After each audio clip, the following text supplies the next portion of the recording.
Hello and welcome to the Comic Conspiracy episode.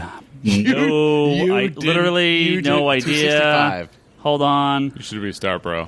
265. What did you say, 275? No, I said 265. Oh, well, you know what? It's episode 265. Yeah. For the week of June 14th, 2016. My name is Ryan Higgins, who is here with me this week. Let's start physically. Who is here this week in the store, sitting with me at the table? Brock Sager. Bryce Larsen? Toby? And then we have a special guest via the World Wide Web. Ryan Hess. Hello, Ryan. Yes. Welcome back. Hello. Thank you. Good to be back. When you were not busy watching all the E3 press conferences, what do you do? No, I don't do anything special. I work in a pawn shop judging people for their stupidity. No. I love your pawn shop stories, by the way. I just want to say They're that. so bad. You need to have did you have a blog post of those? People keep telling me to do that. Maybe I'll do that. Just write a book. Write a book. But you host a podcast as well. Yeah, I do. It's called Preach. It's a comedy kind of podcast, I guess. No relation to Preacher, the No, not AMC yet. hit series? Not until I Not make it. yet. Not the AMC hit series, but the comic maybe. No. I'll have everybody read that comic, though, because it's fantastic. Yes, it is. Yeah. But, nope. This is more Geekbox territory. Are you enjoying E3 so far? Oh, yeah, absolutely. Everything's been really cool. Zelda was awesome, but yeah. Oh God, My not poor more wallet. Zelda. Dude, Please. Zelda looks fucking incredible. What is that coming out on the NX or the piece of shit that's out now? Both. Yeah. Oh, then I'll get an NX. Same day. Yeah, Same yeah. day. Same day? It's a launch game for NX. Yeah. Do we even know what this fucking mysterious NX is? Nope. You Now, guys is it are the NX or is it fucking worst. N10? No, it's NX is just the code name. So you did it the what It quote comes out unquote in- console, whatever it ends up being, isn't even like you don't even know what it is. Comes out in March. I would pre-order the second it's announced. I don't It's even coming care out if in less than a year. We don't even know what it is. Nope. A lot of rumors, but no official word yet. I'm Hey, dude, expecting you know to get what's more weird? hours in March. Yeah. Geekbox territory, but I'm such an Apple fanboy. And after reading, so I said on the Facebook page that I just finished reading Console Wars, and I am shocked that I am not locked into the ecosystem of Nintendo because they're like the Apple of video games. Yeah, they kind of are. Um, Except good, but I think it's the exact opposite. Dang. But one of us is a troll. except not successful. How much money does Apple make and how much Nintendo? Yeah, it's Anyway, flip-flop. I will buy an NX, not the fucking garbage one. The NX. The garbage for- one is fun. Wii is great. Yeah. Yeah. Anyway, for, You obviously haven't for played Zelda. That I know it's all pre-rendered, so right hand. No. moving up They and have. down They quickly. I mean, they had 6 hours empty. of gameplay footage today. Yeah, I saw probably most Incredible. of it. I haven't seen any of that. I just saw the trailer. The trailer is what I'm talking about, pre-rendered sure, stuff, sure. and so whatever. But fucking love Zelda. Love Zelda. Yeah. So yeah, sign me up, and that'll be the literally only game I buy, and Yeah. it'll take me 2 years to finish. A lot of people bought the NX, or a lot of people bought the Wii U for Zelda. Sorry, right? guys. I mean, they're still getting it, but yeah. Yeah. Well, that's not a. I mean, was that because it's a good thing? Because it's not a good thing. Well, right. It never. No, it's no. coming out on the new system and also the Wii U. But the Wii U has some really good games. But with the hardware being a loss leader for the software, if they only buy Zelda, that's no bueno. Right. Right, Bryce. That's Ryan's. Yeah. No. Go fuck yourself. No, it's true. No, a lot of people bought the NX thinking, a lot of people bought the Wii U thinking, oh, when Zelda comes out, I'll play it. And then it's like, well, I gotta buy the new system now, or get the inferior I version. was not one of those because I only buy it for Mario. Yeah. They remade 2 older Zeldas before this came out. Yeah. Now, They've released 4 Zelda games since this came out, right? 5. The 3 on the 3 on the handheld. For a self-subscribed Zelda lover, I haven't played any of those. plus the But I plan on playing one in the future. of the my life. Zelda Dynasty Warriors, the 2 of those. Oh, that yeah. one. 7 Zelda games before this came out. Something like Is that. that right? Yeah, that's crazy. I'm in a Twilight Zone because apparently you missed a Geekbox episode this week. Welcome and to the you're freaking Geekbox. out. You're like freaking out. We do miss Geekbox. They're recording You out of have D3. something that we need to get off. We do. We need to take care of first. We have comic book stuff to talk about, and before we talk about comic book stuff, we're going to talk about some other comic book stuff. Sounds good. I got something here. A letter. Yes, an actual physical letter. Got a letter.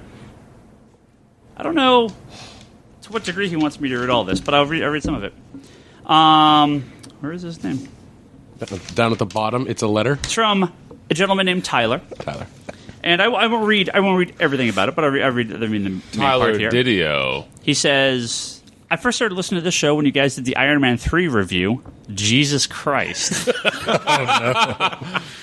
He still listens? I went back and listened to all the episodes, and every week, this is the podcast I'm most excited about. I've never actually donated to the podcast, so in lieu of a monetary donation, I thought it would be fun to give you guys some comic-related gifts.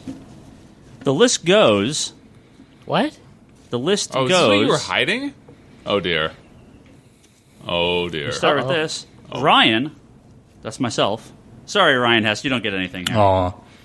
But you get the eternal love of all of us on this podcast. I hope that Ryan got a bag of dicks. You get Wolverine in the X-Men #1, signed by Jason Aaron. What? That's what Ryan got?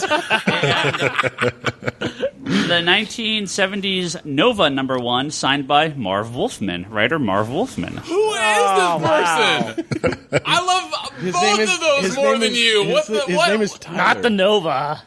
Yes, Not the Nova. Including the Nova. Not the Nova. Well, more the X-Men. Not but the Nova. Including the X-Men. I'll give you I'm a child of the 90s. I give you Let me- X-Men, not Nova. Let me exist in the 90s. I was there in the 90s. Brock, Dinosaurs? Brock, you get Swamp Thing #1, signed by Scott Snyder and personalized by Yannick Paquette, Awesome. as well as an artist, a sketch by an artist, Ryan Dunleavy of Spider-Man with a boombox. Pretty sweet sketch. No way. Charlie, you're not here, but I will. I will accept this award for Charlie. I'm really curious. He gets a sketch by Ryan Dunleavy. Same thing. Venom Hold it on a up. go-kart. Venom on a go-kart, as well as a very expensive issue of Cable versus Deadpool, featuring Wolverine, signed by Scotty Young. Nice. So this I'll give to them. A Cable Deadpool went to Charlie.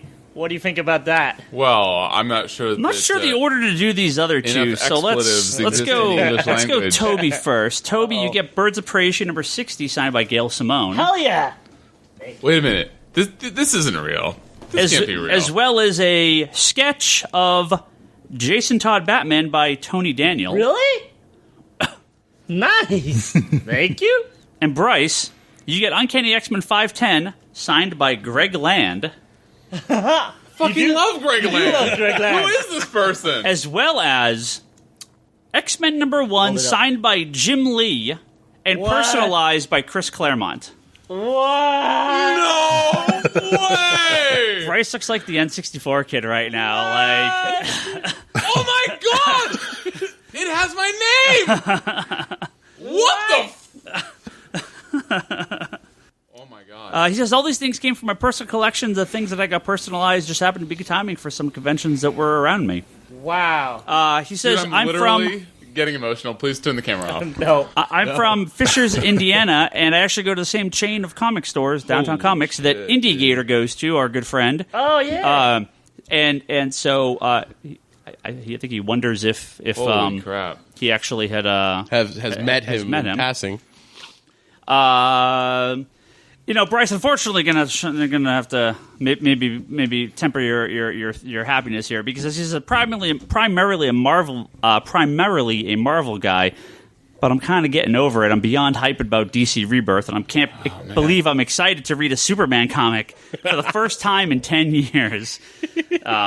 So he goes on a bit here. So and to answer Bryce's questions, of course, let's get to here. Iron Man 3 is a fantastic movie. Oh, thank you. Who is it? This guy will like who is Indicator. this guy? This guy will like Indicator, though. I'm still trying to not cry with happiness over here. Man of Steel is terrible. Keep it down. So Pardon me? Wait, what? Man of Steel is terrible.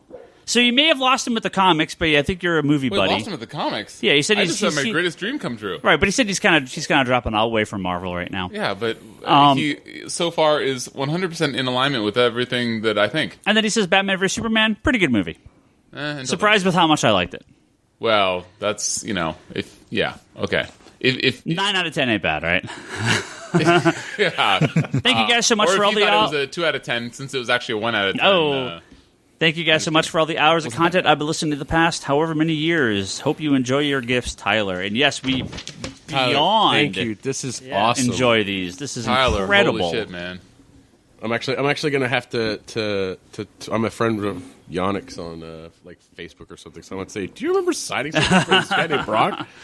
Dude. Yeah, this is super cool stuff. No words. So No words. Thank you. we of Very course, we of course never ask people to send us stuff, but we receive various gifts through the years, and we always definitely appreciate it. So thank you guys. We don't do this for money or anything. We just hope people like the podcast. But thank you very, very much. That's good stuff. So Yeah, thank you. Thank you. Thank yeah. you. Yeah, if you ever happen to be in the Bay Area, let us know. We're more than happy to be on the podcast. Yeah, sometime, too. we can get your secret origin. Yeah. All right, let's move on to some business here. Well, hold on. Bryce has to clean up a little bit. Jeez. My mascara's running. Who are you, me? Oh, look at you with the It's not the goth club tonight, okay? So it's fine. precocious, self-deprecating dig. Of course. Let's actually, before we move on to our bigger topics, we're going to talk about, the finale of Flash and X-Men Apocalypse. Sorry for the not quite timeliness of some of these podcasts recently. We've been catching up with a lot of stuff since I got back from my trip. Who has a honeymoon? Like, really? Yeah, I know. It's terrible. But we're going to do our May 2016 comic book sales figure. Guess your top 10. Ryan, you are more than welcome to jump in here. Hopefully you didn't cheat Just before go on the the podcast. internet and cheat. Yeah, Oh, no no. cheating. I can't see your hands. No cheating. Well, yeah, I read the link. Really? You didn't say don't read this. It's- I was it's just- interested. it's I just, love that stuff. It's just For May? This one? I don't think I actually linked to this one. You may have read last week's. I don't think you did. Oh, is that the one where that is number one? Nothing Yes. down there is number one. He's pointing to Black Panther statue. No, that was last month's. That's Oh. April. Wait, so what are you talking about? Oh, May. Yeah. Then I don't know. No, you don't know. Okay. By the way, can we talk about how Black Panther, topping the list? Like, I understand the Black Panther hype, but topping the list? Variance and hype. I would say, Let's wait till May's charts. And then you can see where it is on the list. Wait, where is it? Oh, did Black Panther 2 already come out? Yeah. Yeah. Came out in May. Yeah, we were very late on the April chart because I was gone. So now we're doing we did Wow. April last week and now we're doing May. Is Or this April our 2 weeks? first podcast Third? since you've been back? And I've Third? been back? Fourth? No. Yeah. How many since Ryan Scott was leading the charge? 4. Yeah, I think that was 4 ago. No, that wasn't 4 ago, but I haven't been here in 4. Yes, this is your first podcast back with me. That's exactly what I just said. I thought you meant that since I've been back. Yeah, no.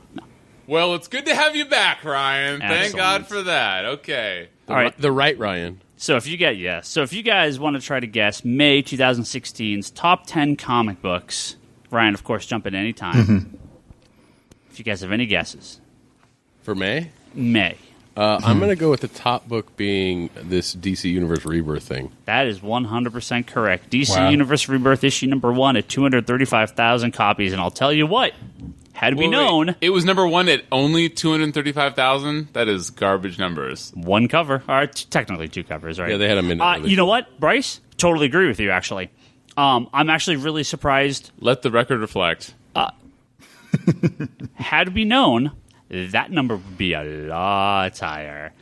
I actually expect the first... Wait. Pause right there. What the fuck? Had we known, that number would have been a lot higher. What does that mean? I will not guarantee you, but I will heavily wager well, thank that God for that. not that the first couple weeks of Rebirth books are not actually going to be as high as the later issues because we couldn't adjust our orders. All the stores that went in and boosted their orders way high for the later stuff, it wasn't until after Rebirth shipped. So the first few issues, Green Arrow, Green Lantern, Superman, I feel are actually going to be a little bit lower than some of the later ones because I can speak from the 40 to 50 stores that I talk to on a regular basis on the retailer forums have all shown that they have most stores severely underordered every Rebirth title and have boosted their orders significantly for future issues. So I'll be curious, June, July, what some of these numbers Steve are. at Elusive was telling me today when I was picking up the books that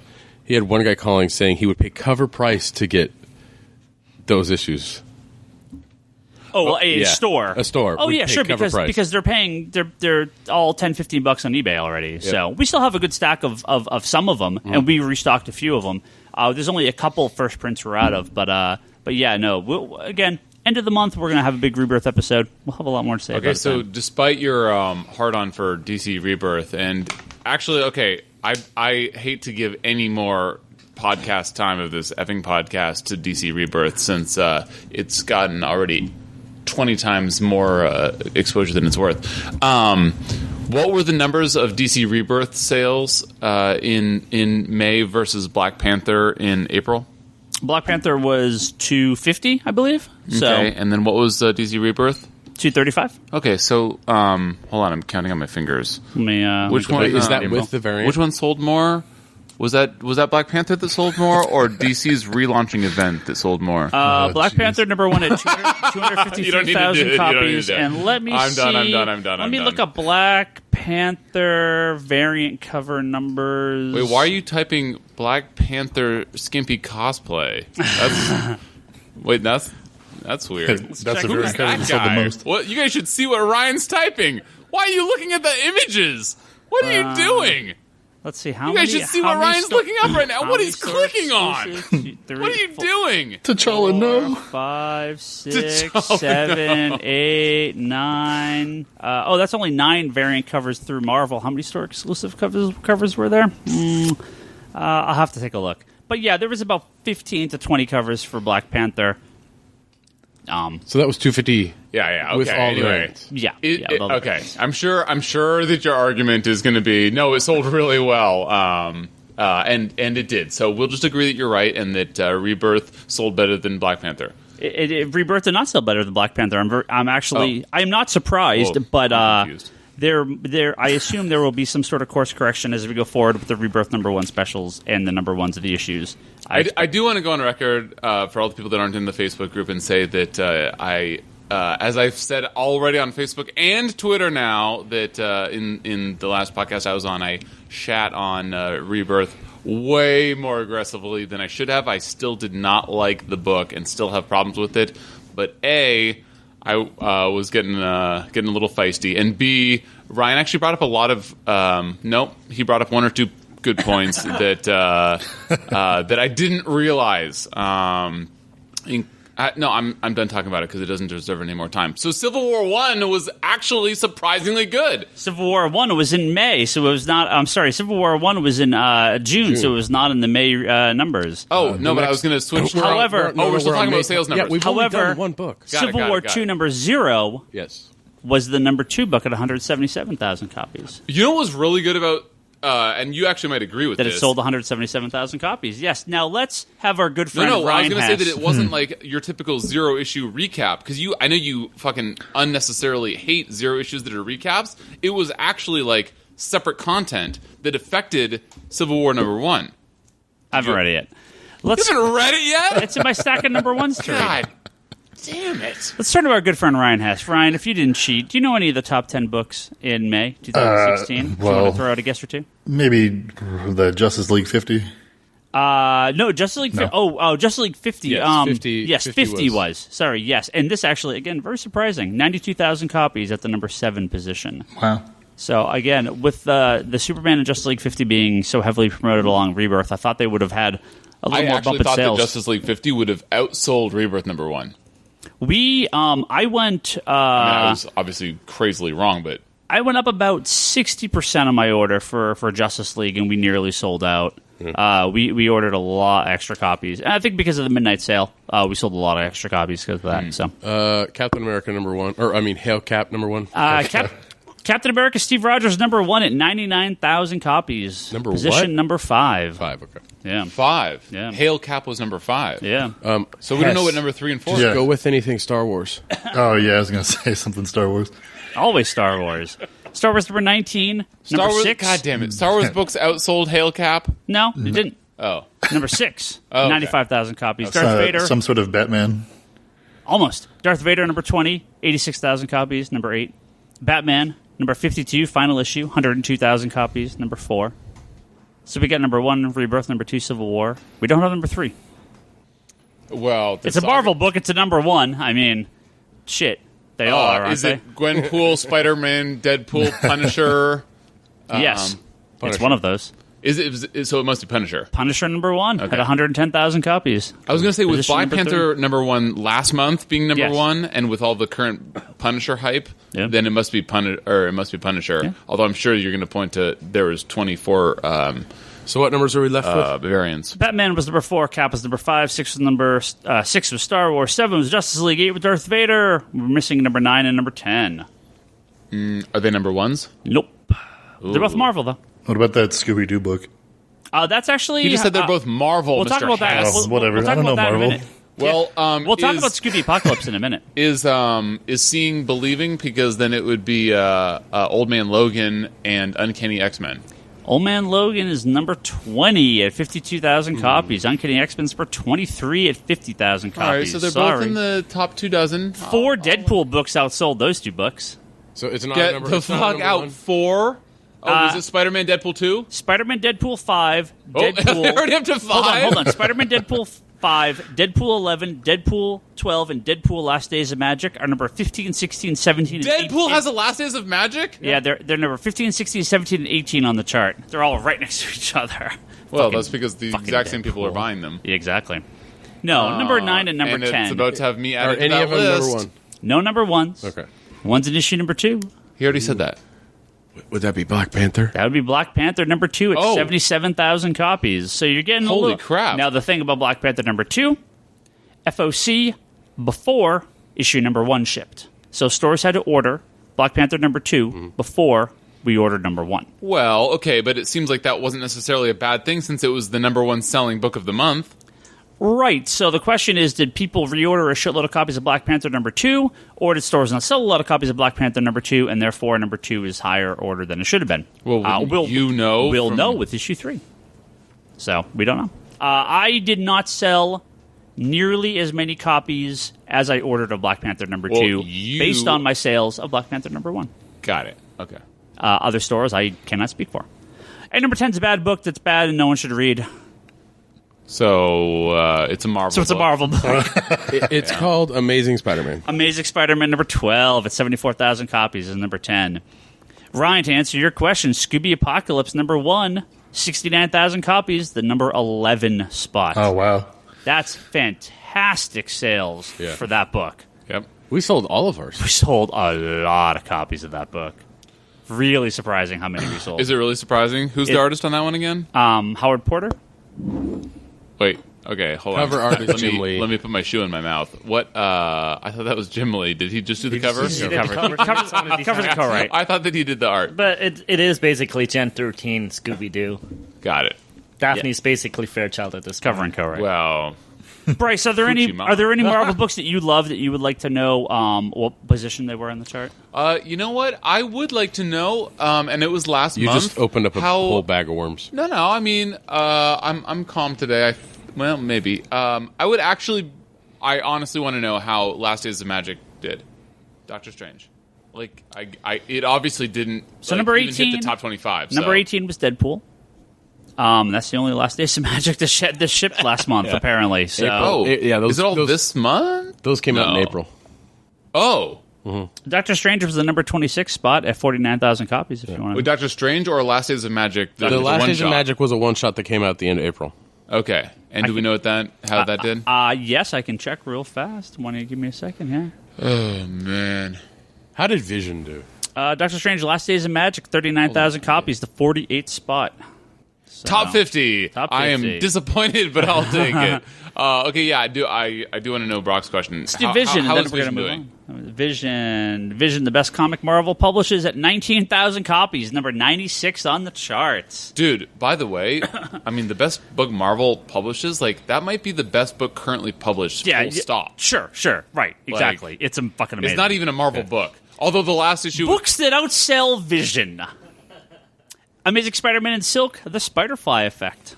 That's number 95. Oh, is this going to be a hashtag of yours? Probably Carnage is outselling Vision. Let's see. Wreck-It Raccoon and Groot, number 5. True Believers Star Wars Classic number 1 reprint, number 88. I know you're trolling now. How's Moon Knight doing? In terms of quality books that I'll keep mentioning even though you keep trolling. Carnage outsold Vision. Fucking Carnage carnage outsold Vision. But he's got such a charming smile on the cover. You're talking about number man. 8? That Carnage book is so bad. But it's got the fucking Carnage name, dude. How are you, like, so... Nova outsells Vision. No, I don't think it does. Try. Oh, okay. Let's see. Here's your... Moon Knight. Here's your Nightmare Moon Knight litmus number test. 2, 35,000 copies, number 47. Okay, so here's your Nova's the Nightmare test. litmus test. X-Men 92. So X-Men 92, Please tell me number that is not 3, outsell Vision. 30,000 copies at number 58. I want to know if Nova outsold it. Dude. X-Men 92, Miss Marvel, A-Force, all together. Silk, Black Widow, all in a row, all outselling. Oh, and all of your Vision. little squirrel Nova. girls are probably outselling Vision. No, Squirrel Girl sells really bad. Squirrel Girl is 15,000 copies at 140. How about a at book least that I it beats wish Squirrel would Girl. sell more but doesn't? Nighthawk number 1. Oh, no, we can't talk about that today. How about Squadron Supreme? Nighthawk number 1 sold 34,000 copies at number 50. Oh, so in the top 50? Yeah. Still waiting for the Nova book. Hold on, let me look. Squadron. I'll get there. Hold on, I'm finding. Control I'm finding. F is really Squadron tough Supreme. to find. Yeah. 19,486 copies, number 97. One under Vision. Oh, take that, Squadron Supreme. Vision is smarter Vision than sells 400 more copies than you. Oh, no, 200. Wait, 150 more copies. Sorry, I can't do math. That is brutal. Hey, it sells Dude, I'm slightly looking more at than this all... wall, and I'm just so disappointed sell- in both Marvel and DC. It sells slightly Like, more than All New Inhumans. Like, how many of these books Christ. all Nova. sell more? Oh, yeah, Nova. Jesus. Nova sells 15,000 at 137. Oh, so thank God. two, Oh, above, Nova. two above Star-Lord. So And how, 3 above Squirrel Girl. So there you go. how about the disastrous but very successful Gwenpool? Tell me that she's like number 3 on the list. I know Gwenpool we number already 2 put did 3. fall to 38,000 copies, number 45 on the spot, right under All New Wolverine, number 8, and right above Harley and her gang Wait. of Harleys, number 2. Wait, so is All New Wolverine selling well? 38,000, number 44. That's all right. Who'd have known? X-23. Get it, All right, girl. moving on. Get it, girl. Moving on. Yeah, let's move on from Oh, this. I'm sorry. Did DC lose out on the Master Race? Is that done? So that whole sales point is well, there no just wasn't mas? an issue. There wasn't an issue then. Well, I mean, is the story done or no? No, it's like 8 issues and a Hess, couple jump in one-shots. any time, man. Yeah. Just yeah. It's tough when I don't stop talking. Yes. Bryce, How Bryce about likes to hear your voice. So if you start talking, he'll I do. be I quiet. do. So we're going to have... I'm How about Silver Surfer for Charlie's sake, not for Bryce's I already sake? closed the window. the window. No, but this is not for Bryce. This is for Charlie. I literally don't know how to reopen this window. So how about that month-old TV finale? Let's talk about that month-old TV finale. This guy is excellent at now. segues. Wait, do you even have your headphones in? Ryan, let's ask you first because You know what we're I talking know about? you're a fan of this How? stuff. Yeah. Let's talk to you about the Flash finale. I got to see the last 3 episodes, kind of marathoned them. Bryce turns his mic off. First and last time that's happened. I didn't actually. What do you think of this Flash finale? So You've been I'm trying to remember everything that happened in it. Yeah, because it was like a month ago. It was. It literally was. Almost a month So are ago. we spoilers from here? Or? Yeah, we're going to do the spoilers, and then we're going to do X-Men Apocalypse. So we're going to have 2 big spoiler talks. So if you haven't seen those or don't want to hear about them, skip the most of the episode.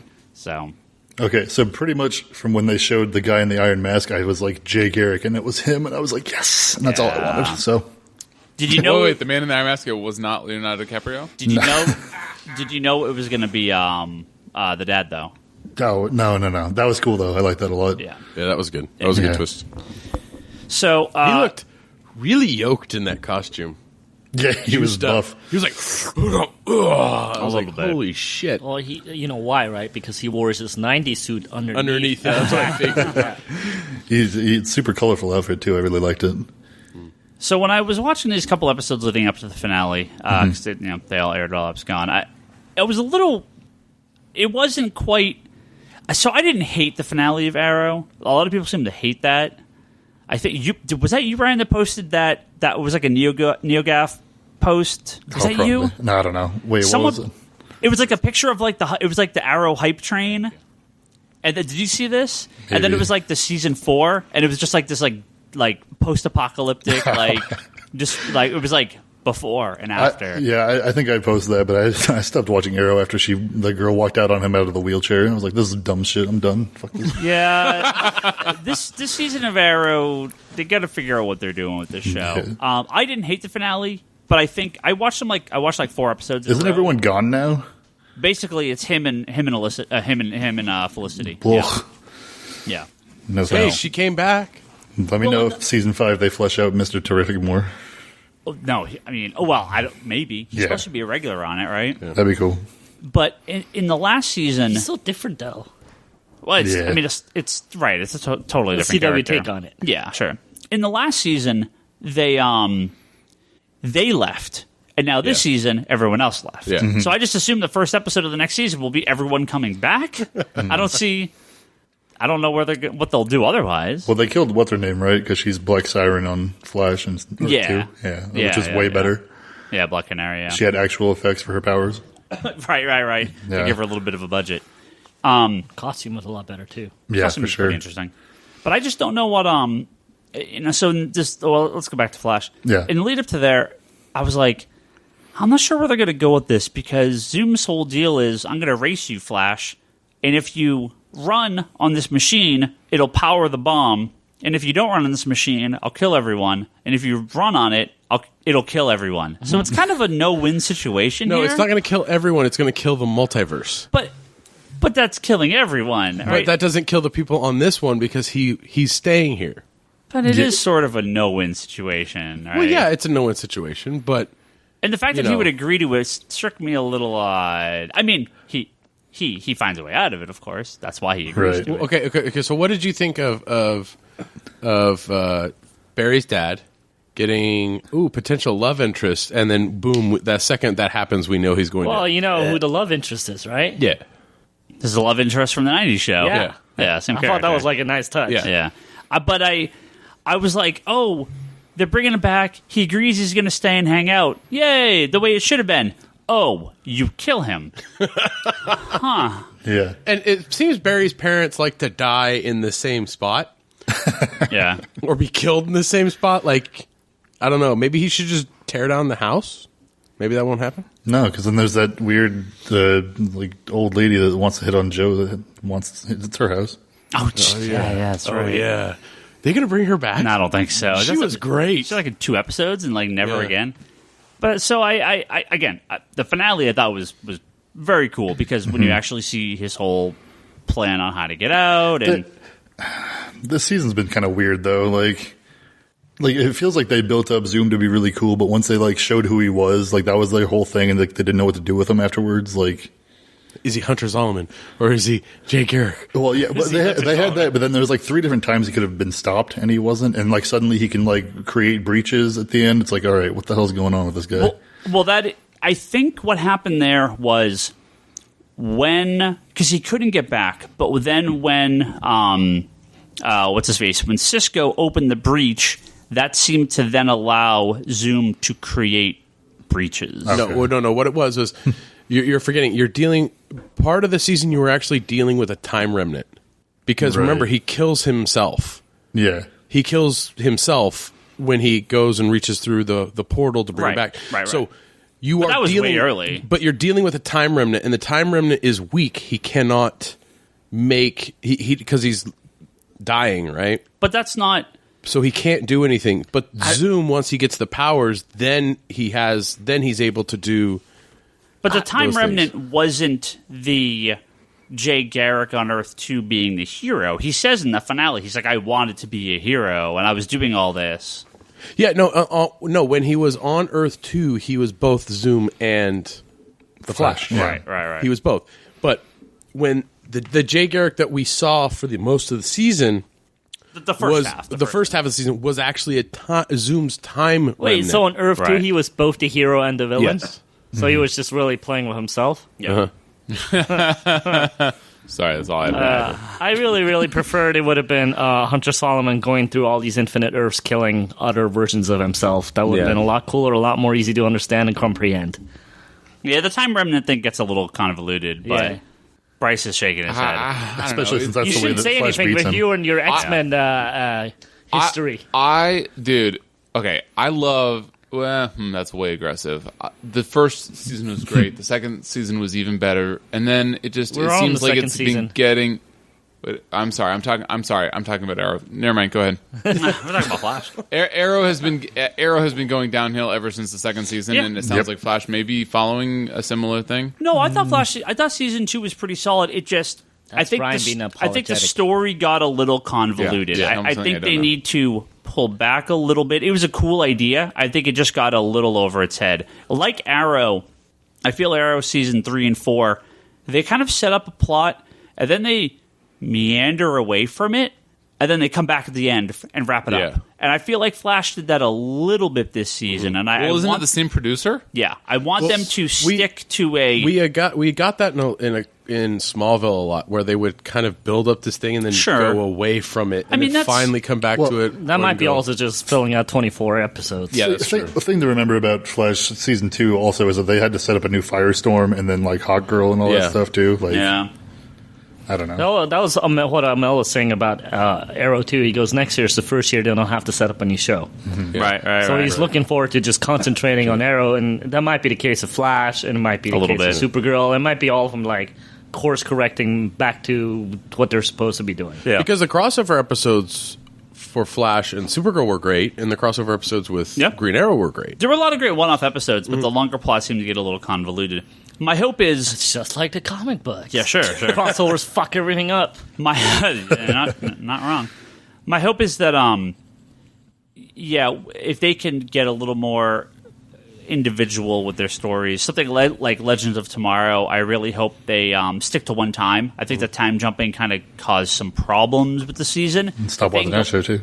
What's that? So I stopped watching that show too after the 50s thing. I think it starts. You missed Jonah Hex? Yeah, I'll get back to it. Like I heard you guys talk about it last week, and it does. Cool. It does pick up, and by the end, I think it's pretty solid again. Hourman at the end, man. Sounds rad. And that's my hope. I hope they stick to the Justice Society and they stay in one time period, because that's a great concept. That every season they can be in a new time period with various new characters. And what that does is, I mean, at least production value wise, you know exactly what you're doing with having to jump from. Oh, well, it saves you money. Yeah, back and forth. Yeah. Well, it's funny that we were supposed to get an Hourman show, and that's good. I bring it on now. And when they originally casted the guy with the original Flash, what's his name? Henry Alan Ship. Cavill. Yeah. Oh. Well, originally people were guessing he was going to be Jay Garrick. Oh, really? That he is Jay Garrick now. So I thought that was kind of interesting. For the Hourman show? No. Two things, sorry. Hourman show, they were going to do an actual show on Hourman. Oh, and then when they cast... And when they casted Mr. John Mr. Ship. Yeah. They thought... most people thought he got casted as Jay Garrick. Like when they announced Flash. Yeah. Right, I remember that. He was. Yeah. Just Earth 3. Took a little longer. Well, the funny thing about Earth 3, and I think that's just lovely for him to be Flash again, though. Yeah. That's actually just kind of a nice touch. I doubt they're going to do anything with this, because Earth 2 seemed to be the world where the good guys were bad guys, because Earth 3 is the world where the Justice League are the villains and Lex Luthor's the hero. The Crime Syndicate? Yeah, the Crime Syndicate. But that seemed to be what they were doing with Earth 2, that all the heroes on Earth 1 over there are villains. Yeah. Black Canary, Firestorm, Caitlin, right, Vibe, all these guys were villains on Earth 2. So that Earth 2 is a Crime Syndicate one. And Earth 3 could be the Justice Society. Maybe he's going to be Legends of Tomorrow. I mean, I'm still thinking that's what they're doing. That'd be awesome. That'd be really awesome. Yeah. I was like, we can't have the Justice League. Let's have the Justice Society. Yeah, totally. And go all out. That'd just be perfect. Then, fingers crossed, Legion on Supergirl. Fingers crossed. Bryce is just like, you nerds. When are we going to talk about the true JSA squadrons, the All-Star Squadron? When are we going to talk about the real Justice Society? So the Invaders. I'm really excited for you guys. This is like, if this was something that I was into, I'd be super into it. So I'm really excited that you guys are really into it. Now, Ryan, the other Ryan. Which Ryan? You gotta use last name. I said Ryan, and he said no, and I said Ryan, the other Ryan. That's helpful. All right, so Which Higgins. Ryan H is it? Okay. Yeah. Which Ryan H is it? No. Higgins. What did you think about the end? Which A Flash. Like the setup for next season. Yeah. I don't know what that means. What happens? So some people were Well, So what Flash- happens is he's resetting the entire DC DC, TV universe so that Supergirl somehow is just in their universe now. Flash goes It's back. Flashpoint. Flash goes back to the moment where Flash goes back to the moment where Flash goes back to the moment where Flash and Flash and Flash are fighting Zoom. Well, no. Flash is fighting Reverse Flash. Right. Other Flash is watching him fight. Flash is watching other him. one. Right. And then this Flash is coming back and Flash watches Flash fight Zoom. Whoever wrote that must really Reverse love Flash. the first Back to the Future Zoom. movie. Reverse Flash. Right. Getting a lot of Yeah, use out of that set. Yeah, it's Back to the Future 2 with like a third. Or the first one when Marty McFly was like walking around on top, and the other one. Oh yeah, the second one. Yeah, the second one. Never mind. Yeah. You're right. Yeah, so Flash goes back to Flash to back to Flash to back to. there was only 3. him. Yeah, right. But he was also there. There's four. Okay, there's Barry, Barry Allen's there. Flash watching, and then Flash saving. Flash watching Flash watching Flash, But Flash fighting But Flash saving Reverse Flash makes Flash watching Who's watching disappear. the Flash? because that world no longer exists. Because Also, he's there's child Barry Allen out in the street somewhere too, so that's right. fine. Right. But then what happens to the other 2 Flashes? Because that goes away too. Those became seasons 2 and 3. No, I'm kidding. I don't know. Right, we don't know. Someone had mentioned that this is like their Flashpoint, right? Yeah. Like this is like a TV version of Flashpoint. Yeah, to include Supergirl in their universe. So it might be how it works. I would have preferred a season-ending crisis to include. Oh, yeah. Oh wait, are we going to get Thomas Wayne Batman? I don't know what we're gonna get. Do we get good Arrow? A lot of call for Tom Welling to be Superman on Supergirl. That'd be cool. Oh, dude. I can see that. That'd be cool. What's he doing? Yes. Nothing. Nothing. He I think kept he's himself. typecast. I mean, he did what 10 years of 10 Superman. years. You might be Or Smallville? underrating nothing. Like, I think for these people, like, you know, these successful actors, like, doing nothing might be just fine. Yeah. I have no idea. Occasionally, what this he guy's doing. goes on some convention and signs something for a No. paycheck. Yeah, I mean don't he's got think he cheaper. does. He's got cheaper by the dozen No. too He money. doesn't- So he doesn't actually. It seems like he doesn't like doing that. Yeah, he can't. Not that he dislikes the fan. He just doesn't like to be in public. It seems Yeah. like He's done 3 random like Movies? TV stuff, right? movies. Yeah. A thing called Parkland by Zac Efron Oh, that was so... and Peter By Landsman. Zac Or, sorry, Efron? with Zac Efron. Peter Landsman. Oh, yeah, that directing career that he's Appears launching. to be a movie from 2013. Okay, you're talking about Zac Efron. Can we talk about Marvel? He was in Draft Day with Kevin Costner. Oh, okay. Oh, yeah. That's Like a big Well, he role, though. produced that Yeah, other CW Academy show. Award winner. He produced that that Bring It On type CW show. The more you talk, Oh, Hellcats. the more Hellcats, Ryan yeah. Higgins talks. Yeah. Yeah. It's killing me. Sorry. And then But no, he's- but he basically was behind the scenes for a while. But yeah, and he's like not a main. Oh, he plays a character named Ryan in God, in a movie shit called with The Comics Ryan. Conspiracy. the 2016 hit The Choice, In starring the movie Benjamin called Walker, The Teresa DC Palmer, and Maggie Apologist. Grace. I've never So heard of any of overall- these. Maggie Were you- Grace from Lost. Yeah. Okay, so overall, we were like happy Maggie with Grace. Flash. Overall, Flash is a 10 out of 10. Okay. That's Now, my Bryce. now that we've established a Hang on. greatness bar. Now that we've established the greatness I bar, love you, Ryan Higgins. can we move on to something that else? Hold on. Flash was fun. Oh, segue Flash was failed. Flash Justin was fun. Haywald will never listen to this, but he would shake his head in sorrow. Flash was fun. Had its problems. Ryan H., what do you think? I liked it a lot. Yeah, it was great. Okay. I'm ready for next season. All right. Yeah. Brock?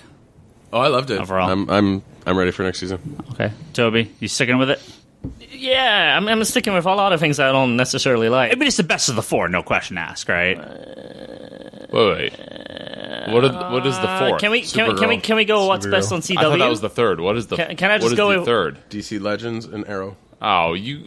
I- Is that even going to get renewed? Was It that is. renewed? I'm a God, cheat but here, it's good. and I'm gonna go with 100 because it's on the CW also, and that's the Oh, best no. out of all of those fuckers. I heard this Dude, season I've wasn't heard good. that 100 was really good. It's so second season was amazing. First season was a little, it gets there, but second season fucking amazing. Third season is pretty damn good still. They're on the third. Never mind. Yeah. I'm not watching the show. No, they're short though. They're like 12 episode seasons. They're not. You got to watch that second season. The second season, amazing. Yeah. Wait, and the third season fell down? So it's like Heroes. A little bit, but I actually think it ended fantastically. I need a second opinion. Yeah. Nothing's like Heroes. Get that shit out of here. Heroes is horrible. Heroes is horrible. Dude, I've heard that Heroes seasons 1 and the first half of season 2 are awesome. No, read Rising Stars and do not ever watch Heroes. Season 1's too. Season 1 is good. Season 2 is like the writer's strike happened and it was shit. I'm going to go with 100, but I did enjoy The Flash. Interesting. A couple episodes were amazing. Overall, I thought it took a little dip, but I'm really looking forward to continue this. So I love these characters, love the actors. It's all good. Bryce, you've been quiet a little bit because we're talking about DC stuff. He's been amping up. I've been what? You've been slowly amping it up. He's actually been drooling over his X-Men #1 that's personalized by Chris I'm Claremont. texting my whole family. Yeah, he's taking pictures. Hey, we were just talking about bad movies. How one. about that X-Men Apocalypse? Yeah, there you go. Oh! Does your wife know you're going to sleep with that tonight? Let's talk about Brock, I love X-Men, but not that much. let's talk about the 2016 giant hit in China. I think. What's not a giant hit in China? Warcraft is really good in China. Oh yeah. Yeah, real big. At least we're getting a second one because of China. Thank you, China. Wait, are we really? It's huge in China. Dude, so here's my Warcraft story, because it'll be shorter than it's any weird other though. Those Asian people like those effects, Yeah. and they've been making all kinds of movies with those effects, so they like watching those movies. I guess That's gotta be racist in some way. it's okay. I'm trying half. to figure. That's what I'm saying in some way. Like, I'm trying to figure out how. I'm only half. It's only half racist when I say it. I've already racist. made the Seinfeld joke. Is it racist if you like the race? Yeah. I've already. They really do watch a lot of creature movies over there, though. Yeah. They do. No, I'm just okay. They do because a lot of Okay. I watch a lot of them. I'm like, man. it's shifted from kung fu to like a bunch of weird creatures. I think he's saying they because he's already established who we're talking about. No, please so keep it's just talking. easier to use that. Yep, no, that helps. Okay, so what I want to know is that Warcraft was. So I haven't seen it. Love Warcraft. Huge Warcraft nerd. Love Warcraft. Go see the movie. But dude, It's not a great movie. by the time I get back, it won't be in theaters anymore. So I gotta wait. You can watch it in a cheapy theater for like $1. When do you It get won't back? be a really good projection though. I don't get back The seats until are not really after the comfortable. 4th of July weekend. That's a long It time. might still be. Well, you could go to the Deanza Theater. Look, Blue Light Cinema, I- cracky chairs. Look, I'm $2 a self-subscribed Tuesdays. Rotten Tomatoes nerd, and like Stop that. That's not true. Though the fan rating is like almost 90% on Rotten Tomatoes, the critic rating is like fucking like 20%. It's like 17 or something. See, What? Yeah, it's yeah. worse than Man of Steel or Batman v Superman, this which is- I am just one like of the- one of the- stunned by. can't go by Rotten Tomato though. And by the because way, you're gonna I miss out know on that gems. Higgins loves to mention how much I hate DC, which is not true. I love Batman and love even more. Wait, is that true? World of Warcraft. I'm not Right. sure. So let me give you my real quick. Well, let me give you my Warcraft review. It is not a great Your movie. wife wants to divorce you because you want to because you hated it, but deny that you hate it. I didn't hate it. I will, however, buy the $80 collector's edition when it comes out. Okay, That's right. So And here by we the go. way, before Higgins comments further, he said this on the Facebook group that we all have, and his wife immediately responded that she wants a divorce. It was perhaps the best comeback, or not comeback, but the best response in Facebook history. she knows what she got into. She does. She does. She knows. It is not a great movie. It has major flaws. That said, if you like Warcraft, you really need to see it. No, I feel like Higgins' responses to Man of Steel and Batman v Superman and World of Warcraft are, it's incredible, it's amazing. That said, No, and then he no. goes on and lists defensive mechanisms. No, it's not amazing. It's not a great movie. Okay. It really is no, not. I never liked played it. Warcraft. The only thing I've played is Hearthstone, and I went in with the headline stuck in my head. It is the Battlefield Earth of this decade. That was one of the reviews. Like, I haven't seen Battlefield. I don't even know what is that means. Yeah, what is that? No one has. jeez, nobody's seen that movie. Have you Well, no, seen literally no one watched Battlefield Earth. It was that is bad. that the John Travolta Yes, one? yes. Why did I know Oh, that? Yeah. why does that sound familiar? Battlefield It's like Earth? his biggest. So, flop. so Bryce, the only association I have with Warcraft, Travolta's biggest flop? That's Yeah. how's that not a long list? Oh, I guess so. I think that the started only it. the only association I have with Warcraft is playing Hearthstone, and going into it, it's not anything great. It's entertaining enough, and not knowing anything about Warcraft, it was at least entertaining. I heard from a lot of people it's got a lot of references, which Yeah. which is what makes it fun. They had polymorph, and I was half tempted to see that sheep get fire blasted. Dude, you know how much I hate spoilers. Why the fuck would you say that to me? Because it's funny. It's not funny.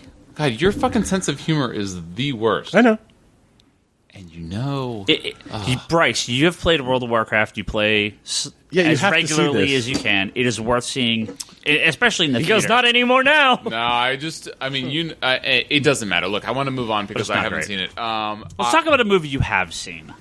Please, let's talk about a movie I have So, seen. Ryan, Jesus, Mr. Our Burns. good friend Ryan Hess, if you have anything to say, you have about 40 minutes to think about it because Bryce is going to start talking. Because I'm going to give a 30 seconds. So why don't we give our good friend Ryan Hess here? Ryan, why don't you talk to us about X-Men Apocalypse for a couple of I would minutes here? love to hear what you think of X-Men Apocalypse.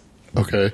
I liked it a lot, actually, which is actually, I'm finding it's a not common opinion that people like this movie. Who cares? Who cares if it is? Blasphemy! Blasphemy! I know, right? I actually Crazy. talked to a lot of people that really liked it. Yeah. I think it's getting the critic review does not surprise me, but What is the critic here? Let me look it up. not so high. Is it that people don't understand that why Sansa's in it? But I think That's bull crap. the dude. That's way not funny. I Joe think Rock. it's I think a lot of the people that liked Joe because I know a Rock. lot of people that legitimately thought Warcraft was pretty good too. I feel like they're very similar movies in a lot of ways. So I don't know. Maybe you'll totally hate Warcraft, Bryce. But I feel like they are just fun, big epics.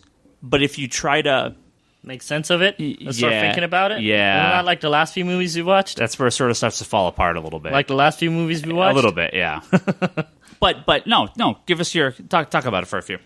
I mean, yeah, just I thought the villain was really cool, and I think like he was just like, what was Sorry. so it's Apocalypse, You said, right? What? Can No, I stop you immediately? yeah, go ahead. that didn't go along. The villain, Yeah, of whom are which you speaking? The titular apocalypse. Oh, are you Yeah. talking about the antagonist? yeah, that one. Oh, he's a villain. Okay, keep going. Is it what? What? Well, I mean, villain. I mean, you know. Who, No, we don't, Bryce. Let him talk. Let the man speak. What is a villain? Stop interrupting people named Ryan and let them speak. Dude, there are not enough of you for me to interrupt. You keep bringing them on the podcast, Higgins. I mean, like, what is a villain? I mean, Apocalypse is the fucking hero. Keep Is going. it? Okay, I don't know. The guy that makes sand cut people's heads off. That one. He seems pretty bad. I don't know. He was neat. The weird Ivan Ooze guy. Him. He's like, I'm gonna go get all the strong mutants, and then he gets Psylocke, which was kind of weird. But I don't know. I don't know if Sorry, Olivia Munn is pretty powerful. Have you ever seen her at Comic-Con? The amount of nerds she controls is pretty damn powerful. So, you know, That's a good one. if I've seen it happen. Yeah, but when her So- best scene is when she's Jennifer Lawrence in disguise, like it's not that great. There's the best scene she is Jennifer You Lawrence. know, Yeah. for somebody that likes this movie, it's just coming across as awfully No, I mean, silly and, there's I don't Jennifer know. Lawrence so did not want to be in this movie. They have a lot of scenes where Hey, it's hey! actually Stop Mystique, interrupting people named Ryan. You but it's bastard. other actors playing her. Really? Yeah, she's done like 2 minutes in this movie. Really?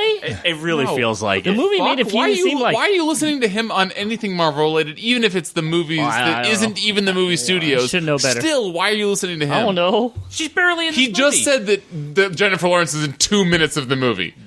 Am I crazy? Isn't she like the barely main in it. character in this movie? Besides Apocalypse? There is Don't no make me main. change my opinion. There is no 'cause main I will character in change this my movie. opinion. What? If you don't fucking There's not back really a main down. character in this You movie. Need to fucking let him. Kinda Sorry, hops around, yeah. Ryan, continue. We're going to turn off everyone's mic. What? You sound Don't turn off everyone's mic. so much. I don't know. There's a bunch of little scenes so that were far, good It sounds that like make you don't like it. No. You Well, liked it. So yeah, I mean, I like the introduction to both Nightcrawler and Angel. The whole fight there was really cool. I thought, I don't know, like Bryce just rolled his eyes. Sorry. No, that's not true. That didn't happen in this world.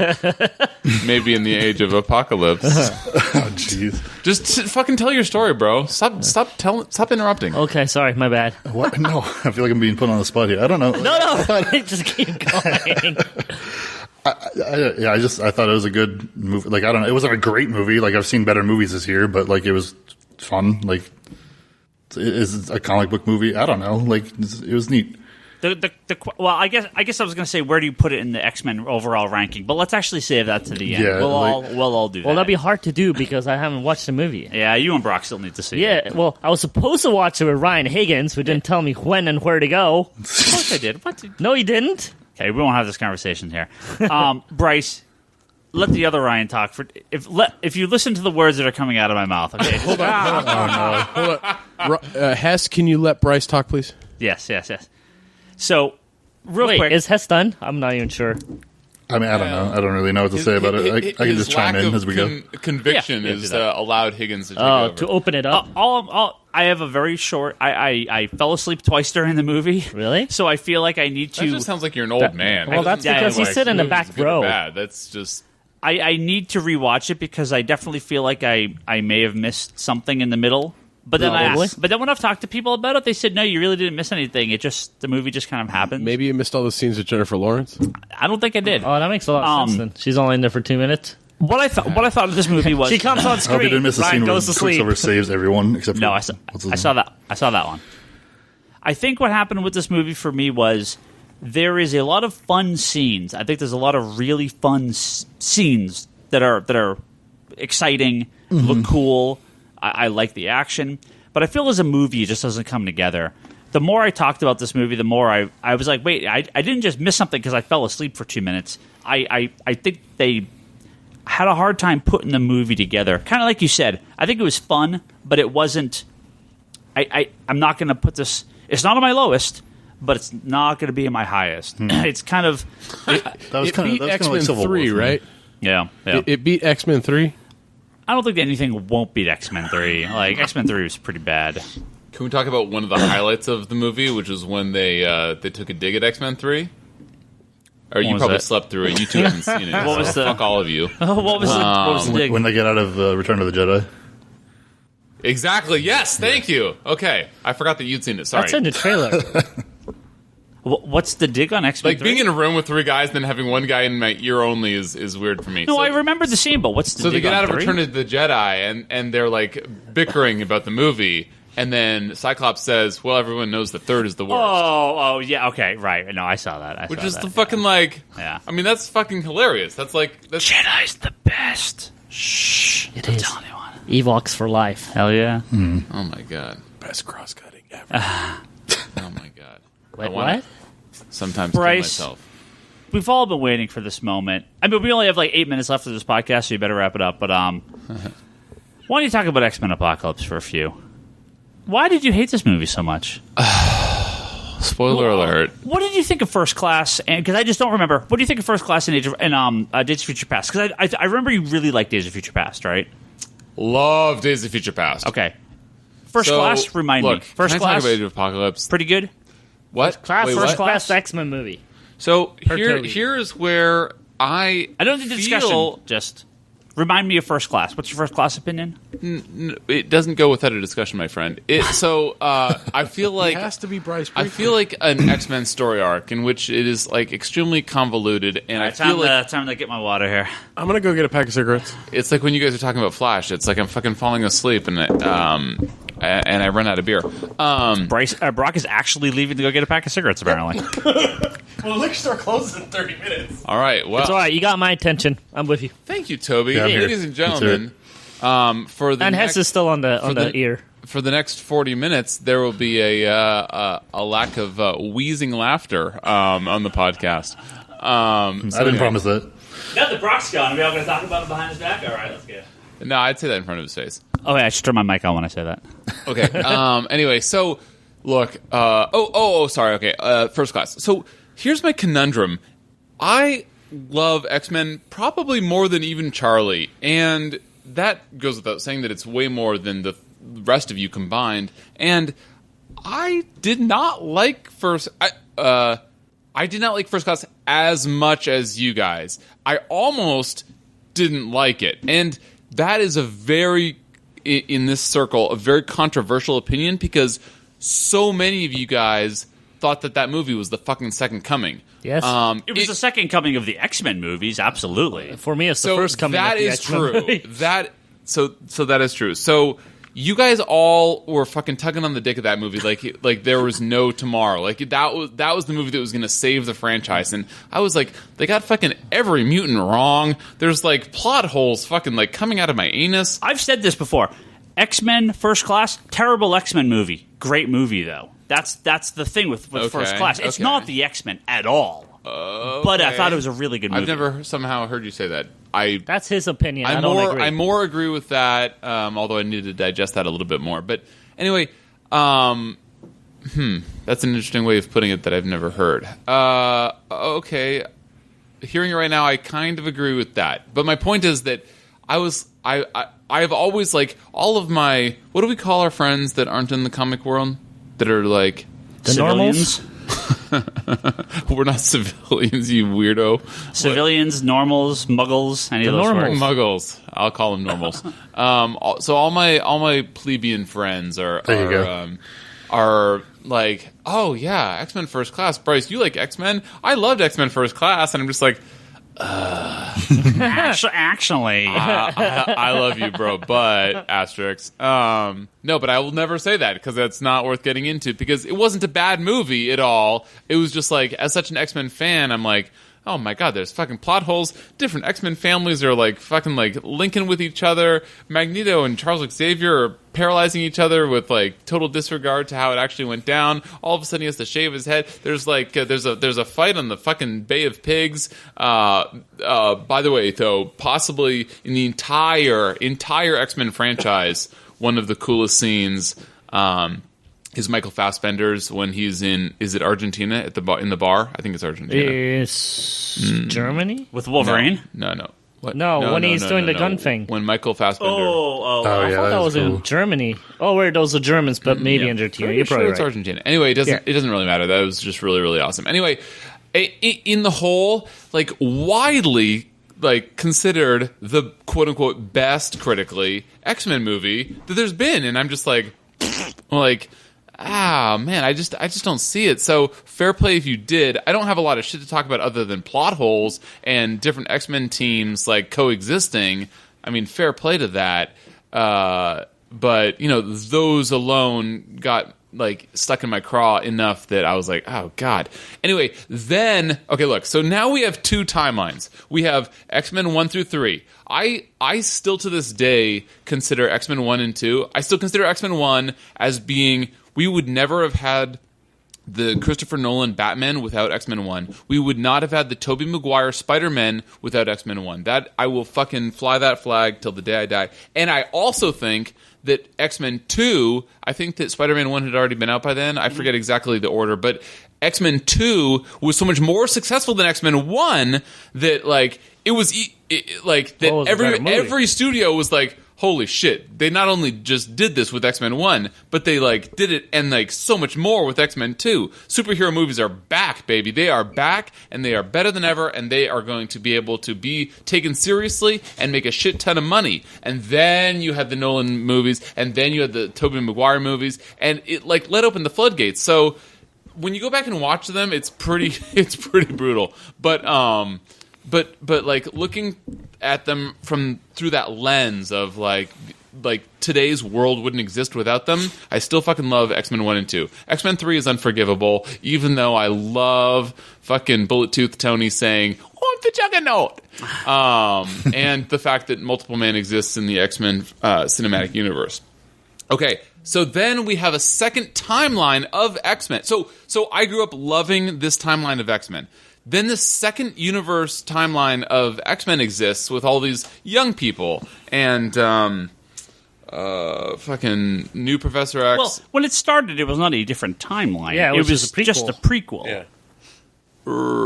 Sure, okay. Anyway, so in Days of Future Past, they sort of officially make it a separate timeline. Right. Fair? Yeah. So now we have the sort of like the original timeline and the new timeline.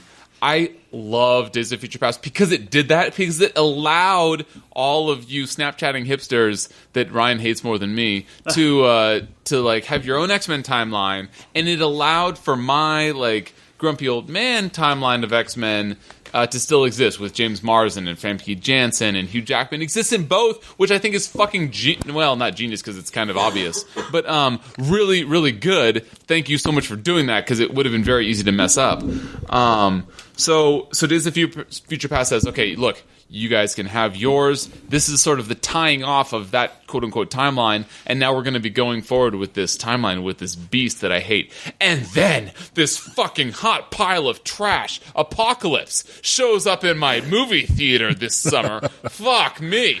I was so excited to see this. I love Apocalypse even more than Charlie, and I wish he was here for me to like duke it out with him. Because I was so... When I saw Days of Future Past, like, after credit scene, the fucking, like, pyramid scene or the Egypt scene, whatever it was, I was so excited for this movie. I've been so excited forever. Bryan Singer's like, well, I guess I'm not going to be known for my great artsy movies. I'll just resign my career to X-Men, which is fine. Like, I love what he did with X-Men 1 and 2. He wasn't part of X-Men 3. And then he comes back and is like, you know, Return of the King. He's done a great job. And he didn't do First Class either. He just did the. Well, I didn't like First Class if you've been paying attention.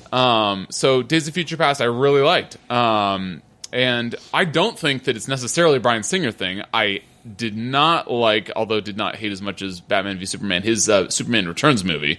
But I think that that's because he was just trying to ride the big budget bandwagon while his career was still in flux. Anyway, dude, Apocalypse. Look.